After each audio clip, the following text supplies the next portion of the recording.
Streaming.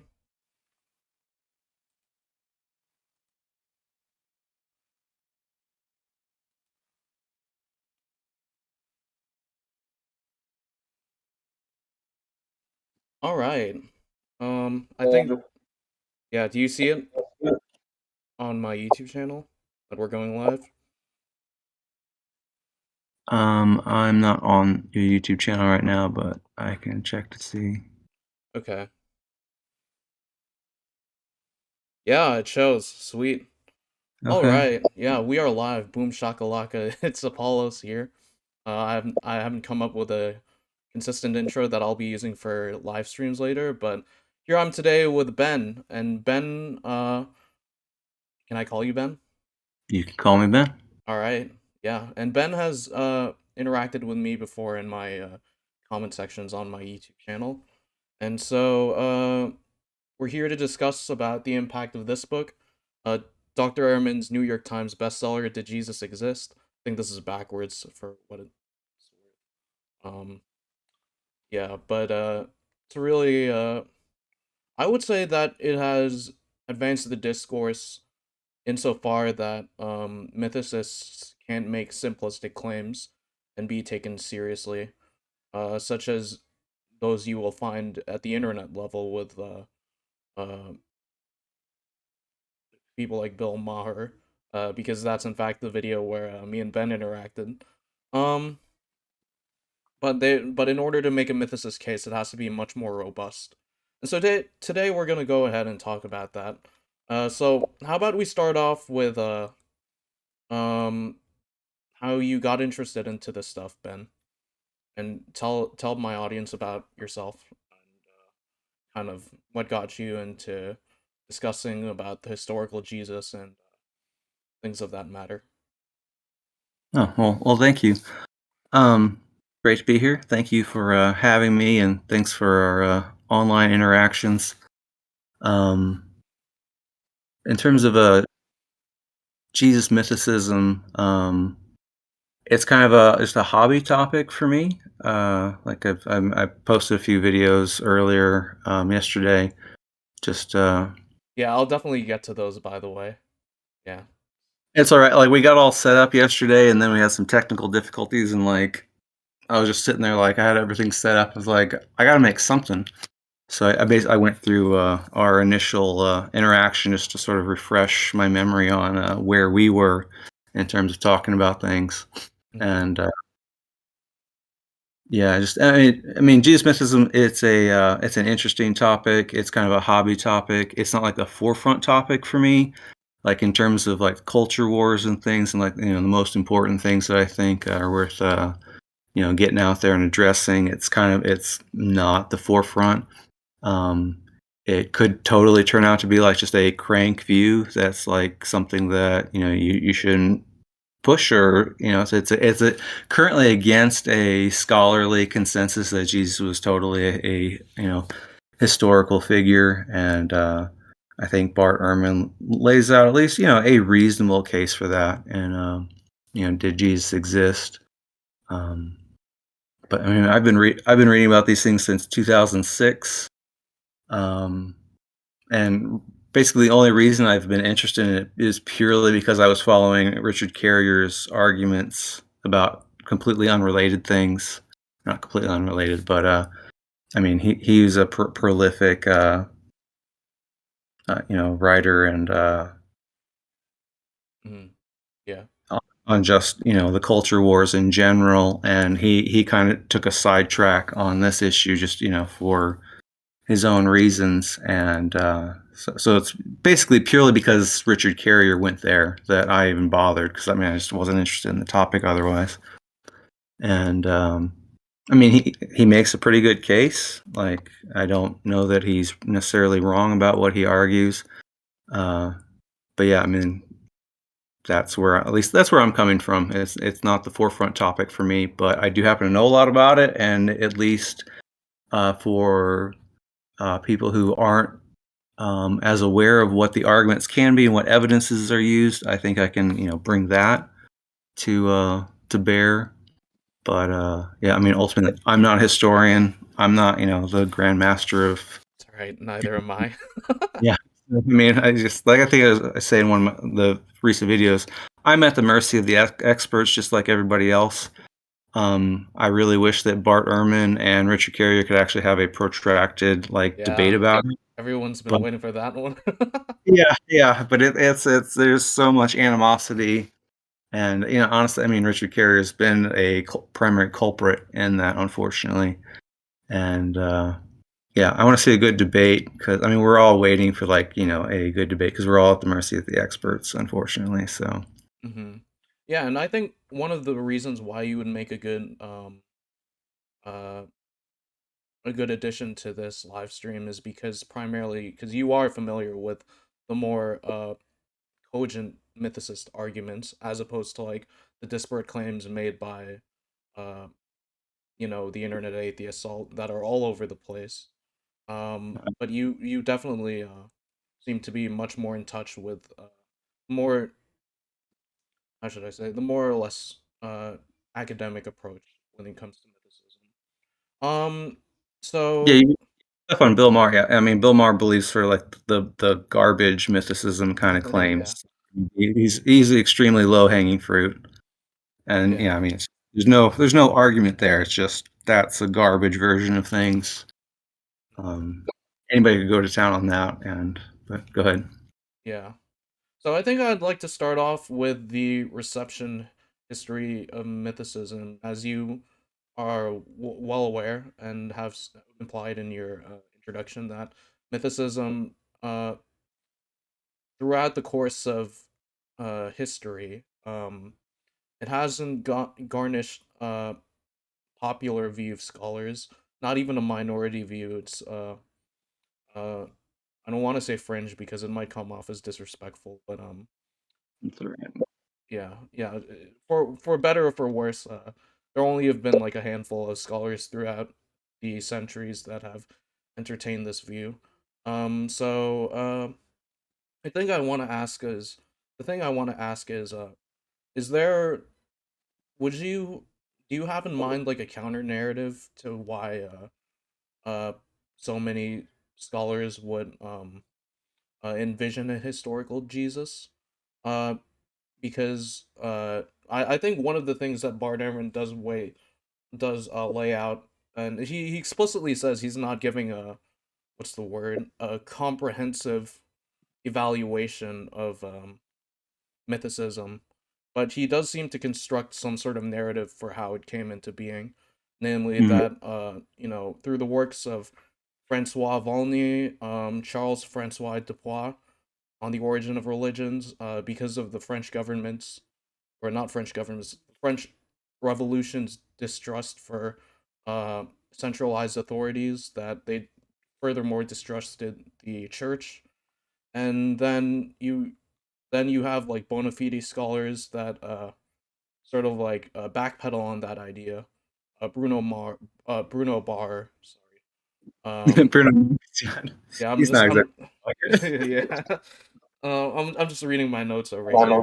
Um, and they seem to make some Can you prototypes. explain the uptown funk going on here? Yeah, uh, uptown funk you up. Anyway, yeah, and they seem to make some of the prototype arguments that you will encounter by mythicists, and not all mythicists, of course, but things such as originally by the French mythicists, it was the idea that there is this original deity, and there's this universal religion. But then, like when you actually start to begin with the historical quest for the historical Jesus, that you get Bruno Barr, uh, who well, he did not have any followers in the scholarly world, and he was originally trained to believe that uh, the synoptics had reliable historical information.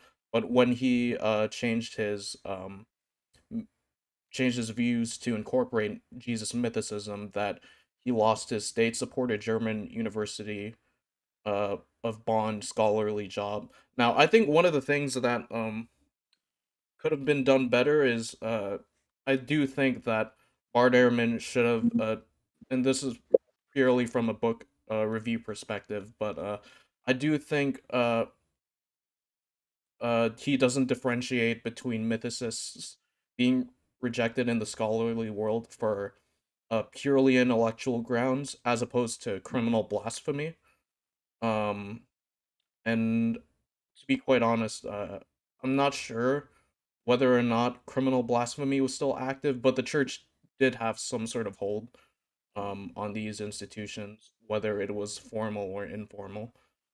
So I think there could have been a better, more explicit understanding of whether it was purely on intellectual grounds.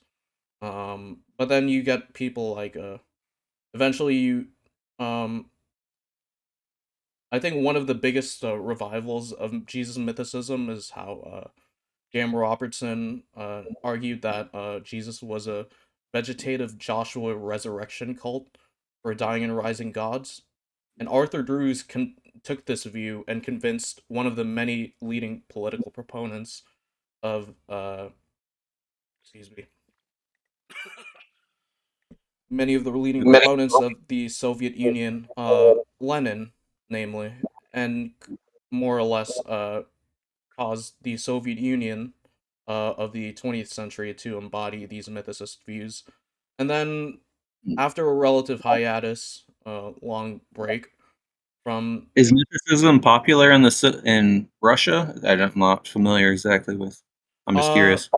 I do think well, Russia or current day Russia or I don't know. I mean, honestly, you're talking about like sort of the historical. I know it had kind of a burgeoning interest early on, like, but I'm not familiar with all that history. So if you're from my asking a question, understanding, go ahead. these sort of like totalitarian communist states want absolute loyalty to the government, which may have influenced needs to get rid of the church. Um, I mean, there may be like some huge incentives there to like, Jesus doesn't exist, yeah. so he's a non-issue, or like, I mean, there may be like, extreme motivated reasoning there on the part of some authorities to adopt some kind of position. I'm not familiar with any of that. I don't know exactly why. I mean, I can talk a little bit about modern mythicists, and like, I mean, I see that kind of thing in terms of populist atheist stuff where it's super popular in online atheism where Yeah, it does gather like that kind of like sensational uh sort of claim that, if Jesus doesn't exist, then there's no Christianity to talk about, right? right, Yeah. yeah, yeah, which So, isn't technically true, because I mean there are actually like liberal Christians who believe in mythicism, but they actually subscribe to the view that the celestial Jesus, it's okay that there's a celestial Jesus, and that they're fine with there being a non-historical Jesus, and those the theory that Jesus started out as a celestial being and then got reified into history. It's possible to have an actual supernatural view about that. It's possible to have like a religious view about that. So I mean, there are modern people that actually supported carriers on historicity of Jesus. mhm. There are people like that, but that's not where everybody's at. I mean, I've seen modern mythicists be like, because Jesus doesn't exist, his moral authority doesn't count. And so I think that's sort of an escape for some people, because uh, Christian moral authority when it comes to people's lives is like like a huge emotional deal that a lot of people are wrestling with. And so I think mythicism can function for modern atheism as it breaks the chain of authoritarianness very easily. Mhm. Um, if Would Jesus doesn't, it doesn't matter what he commanded, as opposed to a more reasonable view would be, maybe Jesus doesn't exist, but what he commanded isn't ethical in its own right, and here's why. It's just it breaks the chain of authority for them. And mhm. Yeah, would you before we get on to the question I originally asked, would you say that mythicists, for better or for worse, because I'm definitely prejudiced against the white evangelicalism that's going on in America, but like say for example, it was before even Rudolf Bultmann, but it kind of influenced his kind of scholarly ideas too, in the sense that Jesus was primarily a Hellenistic figure. Would you say that the sort of bias that let's say Nazi Germany had for Jews, um, like that sort of prejudice, and I'm not saying mythicists don't necessarily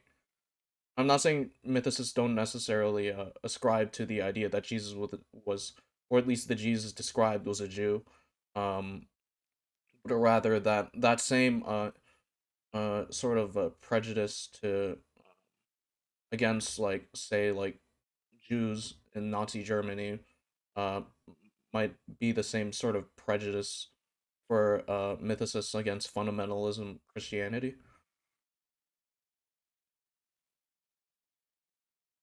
Mm. Yeah, Yeah. I do know it's kind of like an open question, but Yeah, I'm trying to wrap my mind around what you're trying to ask here. I mean, I guess what I'm asking is, prejudice, where humans do are you? tribalistic, just about any like the sins of Nazi Germany were only sins because the rest of the world stopped acting like tribalistic nutcases who had to take over the world. Like, I mean, that was the ancient world, right? Like, is a kill or be killed cultural supremacist kind of deal prior to the modern centuries. And Hitler's only the standout because he kept Hey, acting like the old culture. we gotta, we got a comment from Myth Vision podcast. Apollo's in the house. Thank you very much, Derek. Um, thank you so much for the support. Um, but yeah, go ahead and continue. Oh, I mean, I don't know what the connection, like, if you're trying to analyze modern mythicists, I mean, whatever their prejudices are. Yeah, I mean, I mean, I think what I was trying to ask is, do you think that do you think the claim of mythicism is like sort of targeted toward a certain view? I wouldn't say people. I would never say people. I don't think I I think when views are attacked, it's totally separate from the people that ascribe to those views. So do you think it's attacking? It is primarily not necessarily attacking, but like somewhat trying to discredit fundamentalism Christianity, or I mean, it does seem like the popularity of modern mythicism does seem like primarily an emotional. thanks, Derek. He says he's enjoying the discussion. Do you know who Derek from Mythvision is, by the way? Yeah, I think so. Yeah, yeah. Yeah, he's close to 50,000 subscribers, and he regularly invites academics to come on his platform, uh, from all sorts of uh, religious culture war or whatever sort of views. Um, and they're really I learn a lot from what is being espoused, and I'm one of his patrons too. Oh, okay. Yeah. I mean, I've seen his. I mean, I've watched a few of his videos. Yeah. Um. Let's see here. Yeah, but it's okay if you don't have an answer to this, but I guess my question is, why do you think there's like an academics consensus if it's not on intellectual grounds against mythicism? I mean, that's an interesting question. I mean, we And can not only. just like today and like throughout, more or less throughout the quests for the historical Jesus. I mean, I think I have some idea of like the modern stuff, like the historical stuff. I mean, it'd be completely wild speculation on my part. Oh But in yeah, terms of, like I do think that I'm not a sociologist, so I do think it's kind of hard to pinpoint like a single cause for something like this. I mean, in terms of modern stuff, I mean, a case can be made that like modern scholarship is largely funded by actual like conservative uh, Christian interest in the topic, and if you take a view that like, oh, by the way, your God doesn't even exist as a a core tenet, Like, I mean, obviously that's going to cut against the grain of like, your grants and like, I mean, like, I don't even know like how much money is poured into Jesus studies by Christianity in general. Like, I mean, it's got to be like a huge amount of money, right?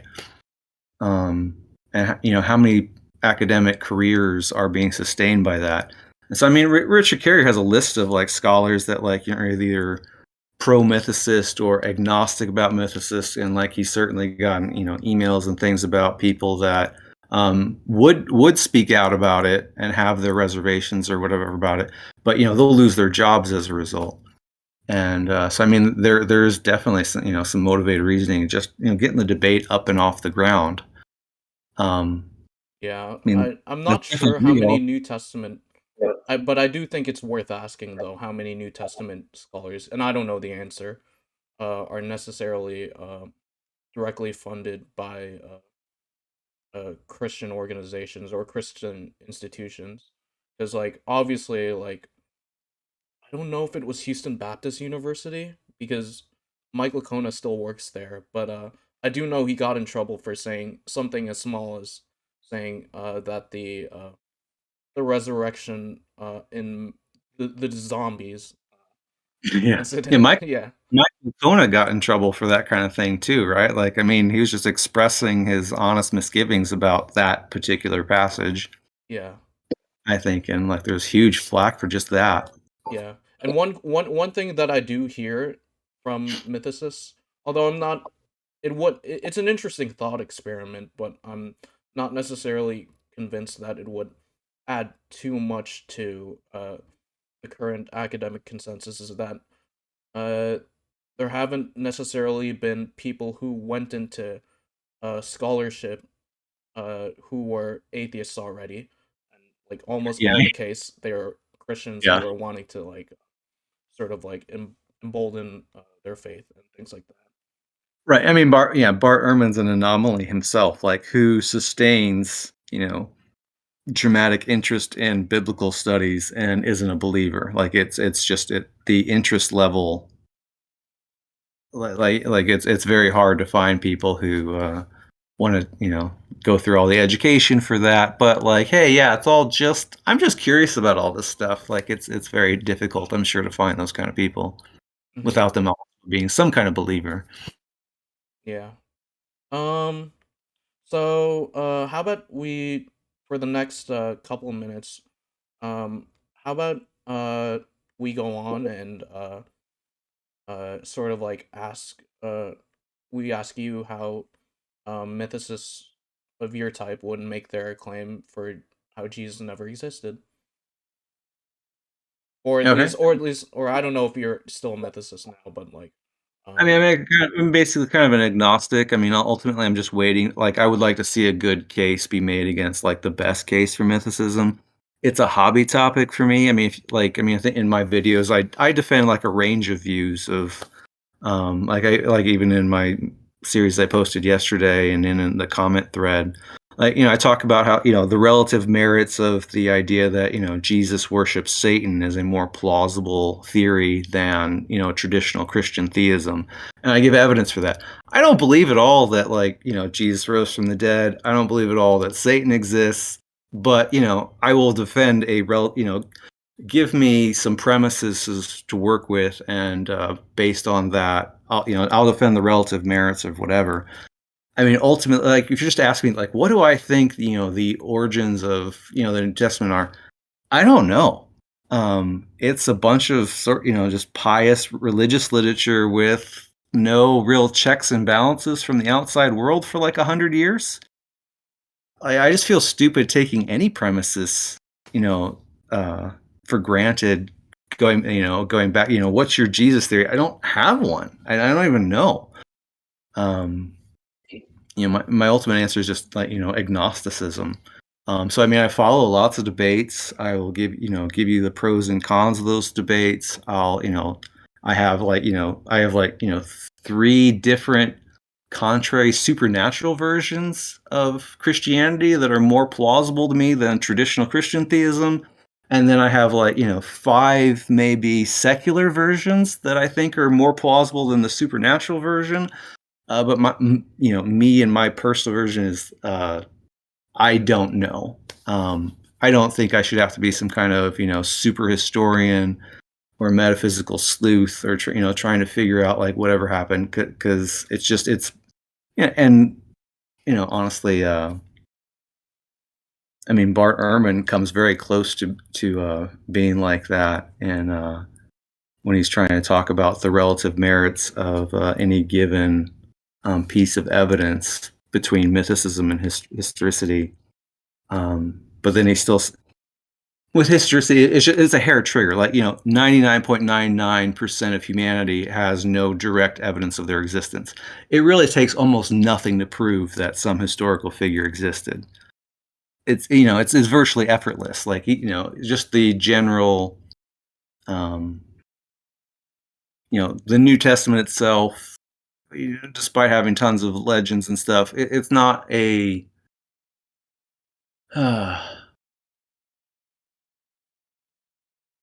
Right. I think what you're trying to say basically is it's not necessarily uh if we do have one claim, it doesn't necessarily make it so.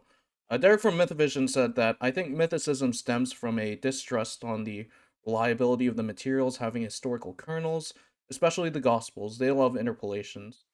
I lean historicism, even though I'm not dogmatic. I find mythicism to be more ad hoc. Yeah, and It's whenever I you mean, do hear mythicism, it's never because like we have faith in mythicism or anything like that. Where you do get things like that for church claims, it's I mean, almost certainly I mean, like some sort of argumentative case to be fair, based I on think evidence. some people, some atheists are emotionally hooked on there not being a Jesus. They need Jesus to not exist for emotional reasons. I mean, I'm sure that's got to be true of some people. I don't think that's true of all of them. I don't think that affects the actual arguments for it. But like, just to be fair, like, I mean, we're all people. We all have emotional needs and everything like that. So Yeah, it's not whether like they're explicitly stated or not. you know. Um, I think one of the insights I came for this book is that sometimes it is often charged against just honestly like anything, not necessarily Christian literature, but like anything that anything that would be sourced in ancient history, like, oh, you don't necessarily have like a chain going back to apostolic authority. Whereas I would say that it's not necessarily a chain we're looking for, but rather the phenomena is more similar to something like a tree, uh, for imagery purposes. So like it would be one thing if one person said that Jesus exists, but but here's the thing: is you have many, um, what are the words that Bart Ehrman uses? Several disparate slash independent oral traditions. Oh, I think these are my words. Independent oral traditions corroborating each other.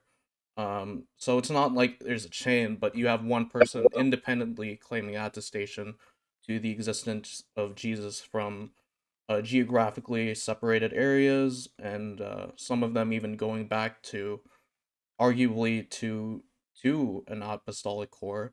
Um, but does that make sense so far? Yeah, I mean, like I've gotten to the part I think in It's almost early. like how in textual criticism studies, it's like, okay, we don't necessarily like have a chain going back to the first century, but the fact of the matter is that when reconstructing the original, we have one oral, not oral, we have one textual tradition that says this, one textual tradition that says this, and they match up uh more or less perfectly in these areas, and therefore they are the kernel to that is reliable. So as you know, I didn't, to be honest, like, I didn't finish the book either. But I'm still working on it, but yeah, yeah, I'm at the point in the book where Bart Ehrman's on. Like he says that there's 7 independent sources for Jesus. From there's like a I don't remember what the papyri is, like some fragment, but then he's talking about like the Gospel of Peter and the Gospel of Thomas, and then the independent stuff, like the stuff in Matthew and Luke that um, they don't share and they don't share with Mark. And so, I mean, ultimately the case is like it's like I said earlier, it's like a hair trigger. Like, it doesn't actually take much to say, hey, there's a historical figure here. If there weren't alternative explanations or an alternative, religion making mechanisms at play that the evidence might fit, it just doesn't take much to say, yeah, Jesus probably existed. Um, and so, I mean, ultimately, each of those bits of evidence are kind of where there's smoke, there's fire. Mhm. Um, like with the Gospel of Peter, or the Gospel of Thomas, or the whatever. Um, the it's modern scholarship generally assumes there's something behind that, oral traditions or lost proto gospels, or it's all like speculation ultimately. And, a mythicist is going to say is like, okay, well, we have like a huge trend of just myth making. Your primary sources, Mark, Matthew, Luke, John, they're all obviously making stuff up, and you can't prove that whatever their sources are before that aren't also made up. And there's no method to tease all that out. And so a lot of it's an agnostic case. Like you don't know one way or the other between myth and history. And you don't have a, if there weren't any positive reasons for mythicism, the historicity case would be fine. Like it barely takes anything to establish the historicity case. It's a reasonable assumption that the founder of a religion, a normal human person, whatever, um, exists. Like it's just not a controversial claim. So like you really have to one of my videos I just posted yesterday, just at least lays out the other religion making possible explanations and says, hey, if these are legit, and all of those are controversial, and that need a debate and discussion in their own right. If these are real things, and if they happen to fit the trend of evidence of early Christianity, that's a reasonable thing to at least ponder and think about. And it might actually like take the cake. It might actually be a better explanation. Um, so like that's where I'm coming from on it. Mhm. But Derek says that he's cautious of the sources behind the synoptic gospels being legit. And I just don't like using hypothetical evidence as proof for I'm sorry. Still have that cough from when I went to Canada. Yeah, for a historical Jesus. Um and I think where the scholars are more so coming from is not necessarily that they're trying to, I mean some scholars certainly do this. Scholars referring to obviously, those backed by evangelical institutions, but even like the secular scholars would say like it's not so much that they are necessarily trying to find a historical uh core to Jesus, but they're just trying to, but like say for instance with the synoptic problem that they're just trying to explain like, okay, we have a lot of material that these gospels share from Mark, um, but they also have materials like namely Matthew and Luke, which come later, that that corroborate each other but are not found in Mark. Um, and if they were making it up on their own, well, why is it the case that uh Luke redacts so much of the material that Matthew had, whereas with Mark it's much less redaction going on over there, because you would expect that there is more redaction going on with the gospel that is more directly earlier. But in any case, I I mean, do I think think. I mean between Matthew and Luke, I mean they're at fairly extreme ideological odds. Like Matthew's like super pro, traditional Jewish stuff, and Luke is like super like, no, we got to be cosmopolitan, like Gentile oriented. We're pushing the message, abroad. So I mean, there's there's passages where, um, like Matthew will say, like, we'll use the rhetoric like, you're like a bad pagan. and then Luke will like fix that and say, "Oh, well, it just means sinner. It doesn't mean pagan because he's advertising to the Gentile world." And so, like, I mean, like Luke has lots of reasons to not like Matthew, but like at least in like Richard Carrier's view, Carrier thinks that there's no Q document. That Q is just Luke taking material from Matthew and then doing what he wants with it. So I mean, like that I mean, that's a huge debate. Like trying to figure Yeah, out, does Q exist? yeah. And I I mean, I, I you would think from my in my humble non-scholarly opinion, I think that perhaps M special source and L special source may have been disparate oral traditions, but when you look at the Q yeah, material, it consists of a lot of sayings of mhm, Jesus, uh, as if like someone it's almost as if someone was like taking uh not necessarily contemporaneous, because I would be very honestly, to tell you quite honestly, I would be very skeptical if someone said, "Oh, we found a contemporaneous source with Jesus who was not perceived to be in any stretch of the imagination, or maybe he was somewhat impressive, but not that impressive to the point where we would find like a lot of let's say like we would find an inscription of him, say mhm, so to say. yeah, Um, uh, Loveland's Giamfi. Oh yeah, what's up, man? Um, this guy was also a commenter who wanted to collaborate with me sometime in the near future. So what's up? Thank you for the support, man. Um, so another thing I do want to bring up is the idea of the um, and feel free to interject with like pro mythicist arguments, since that sure. was kind of originally what I wanted to get into. But how would you react to the idea of the multilingual,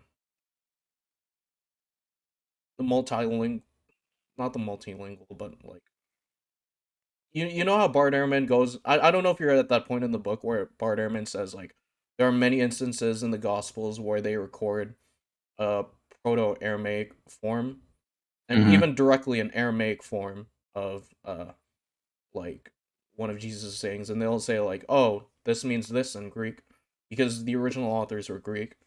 right. So if they were making it up entirely on the spot, why is it the case that there are these Greek inhabitants, which likely, from to the best of my knowledge, I don't think many scholars say that they were necessarily written by Jews. Maybe more like Hellenistically inclined people that were familiar with the Jewish culture, but Right. um, not necessarily like out of Palestine or Jerusalem.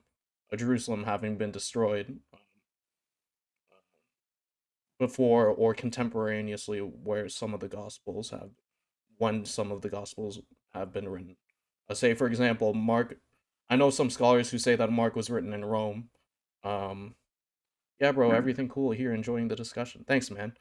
Um, so because within the historicist account, it would make sense that okay, the reason why you have these Aramaic sayings of Jesus is primarily because it goes back to an oral tradition of Jesus saying such and such.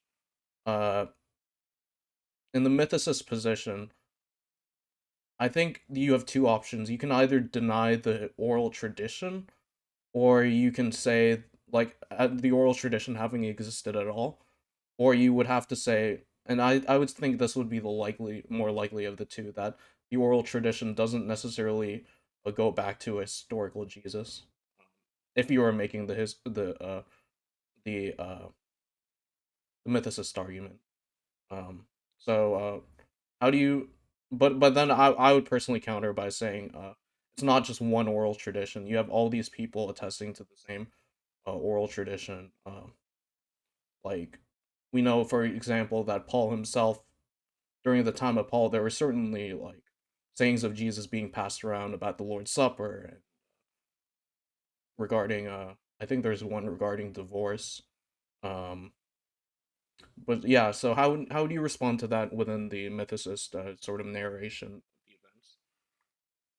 As I understand it, it could, it could be like there's like from all the sources, there's at least some Aramaic underlying sources of some kind, and maybe that's such a diversity that's none of that is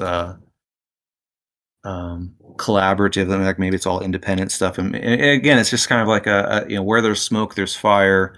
It's most reasonable to assume this goes back to something, but I mean, ultimately, you're just saying, well, there's probably some prior Aramaic sources of some kind, and I mean it's kind of a weak link to be saying, it's Aramaic. Like, okay, like, the Jesus traditions and like the religion.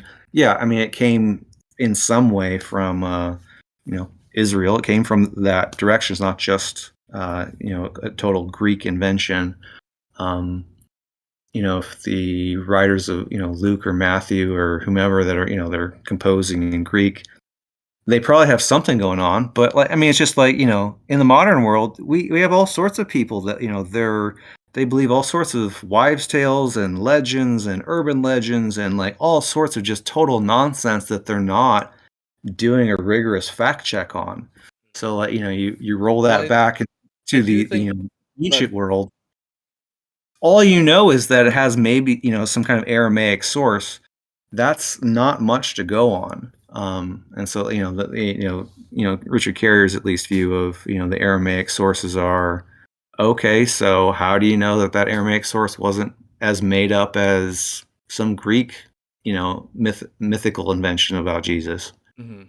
Well, I would think that the historicist scholar would say, well, Greek was the lingua franca of the empire, whereas Aramaic was geographically located primarily, especially when you're talking about a Jew, right? Hmm. In Palestine, present day or ancient Palestine. Uh, so I think the idea is that these Aramaic sources would be in the know for whether Jesus existed, and which is another thing I do want to get to. Uh, there doesn't at most you get like docetic interpretations of like how Jesus sort of like walked the earth, but there Hmm. doesn't seem to be any there doesn't seem to be a lot of uh counterclaims claimants to the Jesus narrative that seem to imply that Jesus was primarily a mythical figure, um, especially in the way that mythicists try to like argue it.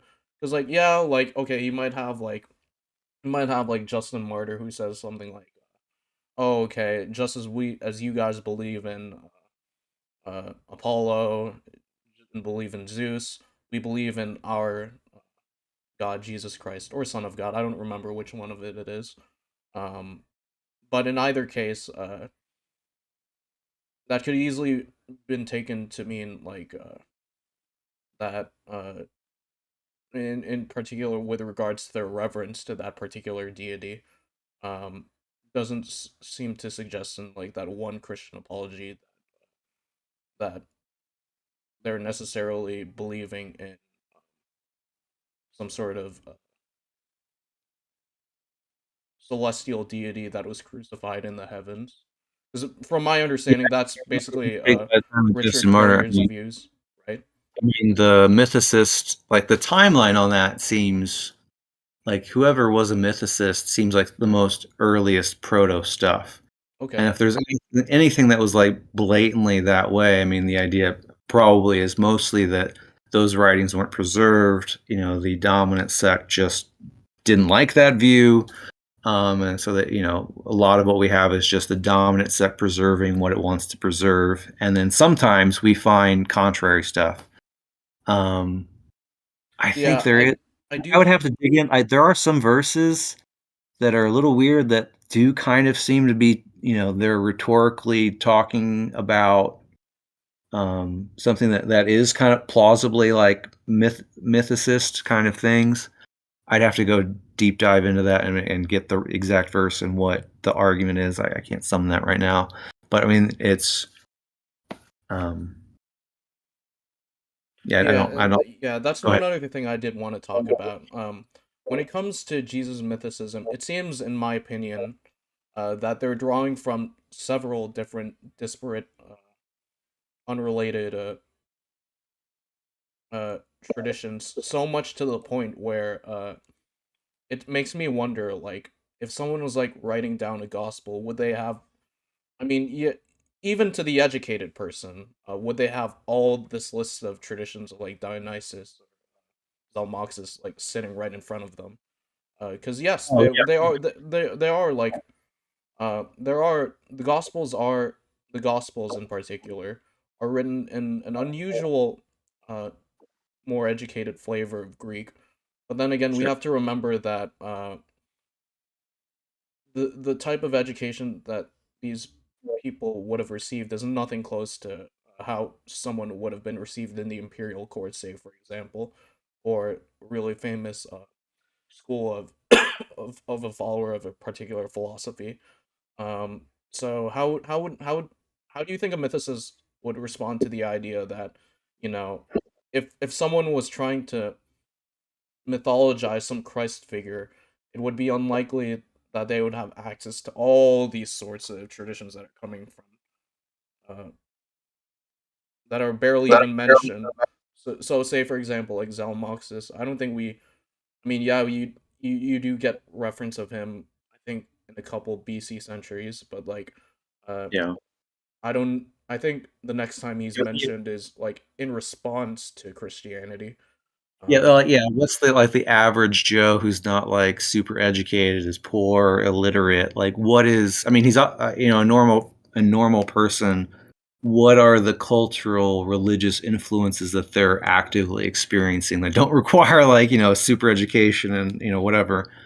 I'm not exactly sure what that would be. Obviously, um, it's not going to be nothing. Um, but I don't know mhm, exactly what that level of influence would be. And I think a lot of the evidence, like, Zalmoxis or whatever, it's not that, like, Zalmoxis or any other similar stories, like, it's not like those stories explicitly are causing something, but they're symptoms of a general cultural trend, I think. And so, like, they may not know anything about Zalmoxis, but they know about, like, dying and rising savior gods or something that's popular, or that's, like, something that, somebody came into town and had some kind someone would of have some sort of conception of. yeah, like, what I don't know what that looks like for, like, the average Joe, but if it's a trend throughout the empire, clearly that has some kind of inroad with a normal person, and it's not just, the top 0.1% of elite people who are or are literate and can sit down and write some kind of um, history about something. Hmm. How long have we been going for? We've been going for oh wow, like 50 minutes. Yeah, Okay, yeah. Um, but yeah, there's just a lot that I wanted to get to, like yeah, like things like analogizing like contemporaneous figures with like, and I think you brought it up earlier that not a lot of peasants or just people in general would have a record of their existence. And I think Bart Ehrman goes on the record to say we have no evidence for any lower class Jew um around Jesus's time. And he gives like a wide time frame, I think like up to like a century or something. Or maybe a couple centuries, I don't remember. But it's definitely in the book. Um of having any contemporaneous source. hmm yeah. I Or mean, or, even or archaeological source, excuse me. yeah, he says that Um there's no physical evidence for Jesus. I think his first source for him, at least, is like Mark. That's like at least 40 years or something, and then he cuts it off in terms of sort of yeah, we never where got there's to Paul fire. either. Yeah. I mean, this is just the first iteration here, but, Yeah. I mean, like, it's like the first 100 years of Jesus where he at least, takes, like, the Gospel of Peter and the Gospel of Thomas and, Mark and Luke or, Luke and Matthew and Mark and John and says, well, whatever their independent material is that they don't share, ultimately probably is sort of like, where there's smoke, there's fire. They're getting something from somewhere that's not, completely, dependent solely on Mark. And it probably goes back to some, memory of Jesus, even if we can't trust any of the details or whatever. Um, and then, the mythicist counter to that is like, well, how do you know? All of your sources, Bart Ehrman, you even believe that they're myth making. They make up stories. They aren't terribly concerned with the truth, and you can't definitely show that any of their independent material, even if it's Aramaic or whatever those, whatever the arguments are, you can't show that it's just not more myth. So it's at best a draw is what educated mythicist would say, and then it's about the positive arguments for mythicism. Do those hold up? Is And ultimately and this is the last question for me, but excuse me, how much of religious bias or like um apparent religious bias by Christian authors would you say contributes to the mythicist argument?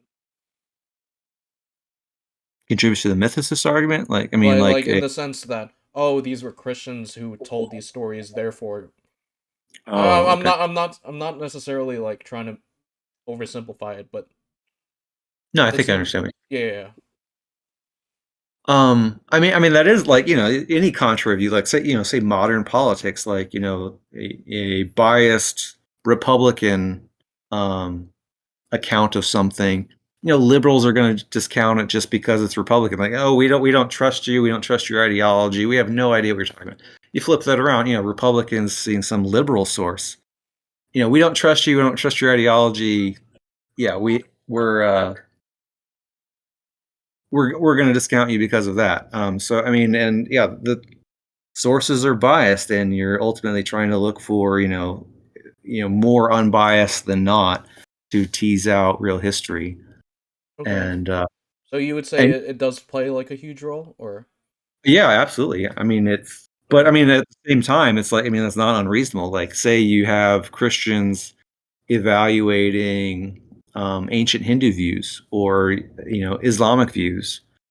It's the same thing. You have super pious religious writings that are trying to be persuasive, and they're making stuff up. What do you trust in that? Like, if you take that out of the Christian domain and anywhere else, Christians are going to have like these same misgivings about whatever that is, and and a reasonable person might not be like, "Whoa, oh, this is definitely false," but like, are you going to trust it? Like, I don't even trust the mundane claims of like New Testament stuff. Like, it's all kind of screwed. To, assume that's okay to say. Um, and I mean, that's what, at least where I'm coming from. Like, yeah, it's you have a bunch of pious documents that are aimed at persuasion, and maybe some of it's coming from some real source, but you don't necessarily know what that is. And so yeah, the assumption of religious bias, yeah, I mean, any Christian's going to say some other religious bias, they're going to be just as distrusting. So yeah, I mean, it's obviously a real issue. It's a very powerful issue. okay, yeah. And I think what Bart Ehrman does is to say that while Americans who write on the revolution aren't necessarily discounted as completely ahistorical, Yeah, I um, think I got to that part of the book. yeah, yeah, yeah. Vinicius TB says, "Oye manos, what a pity I don't understand English to know what you guys say." It's fine. I'm sorry. I know, like I don't make any stuff in Spanish. I do listen to, oh excuse me, Spanish songs, Spanish worship songs, but uh, I'm glad to have a Spanish subscriber. And go ahead and while we're on that, please do check out Ben's channel. Uh, oh Brazil, okay, gotcha. Um, But yeah, please do check out Ben's channel. He was so gracious enough to be a guest on my show. Um, Thanks. yeah, yeah, of course. And perhaps we can do this sometime again. Either on Did Jesus Exist, or perhaps you said you have Baucham's Jesus and the Eyewitnesses, so we can go over that too sometime. Not I did necessarily. get it again, but yeah, that's a huge other can of worms that yeah, that would take quite a bit of doing to unpack. Oh yeah, yeah. Baucham is like an really top tier scholar. So Yeah.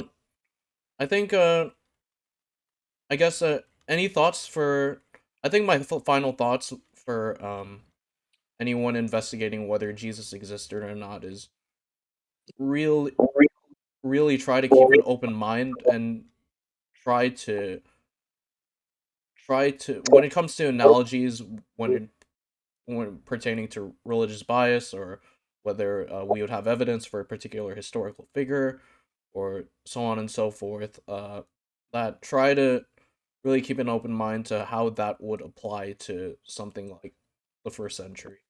Um, yeah, because it's definitely anachron. Because I do think that the way that we approach someone's what we would expect from someone's historical existence today is definitely different from what would have been preserved for thousands of years. Oh, yeah, yeah. Yeah, Yeah, yeah, we will yeah, what were do. I was checking Flavius Josephus partially authenticity now. This is Vinicius.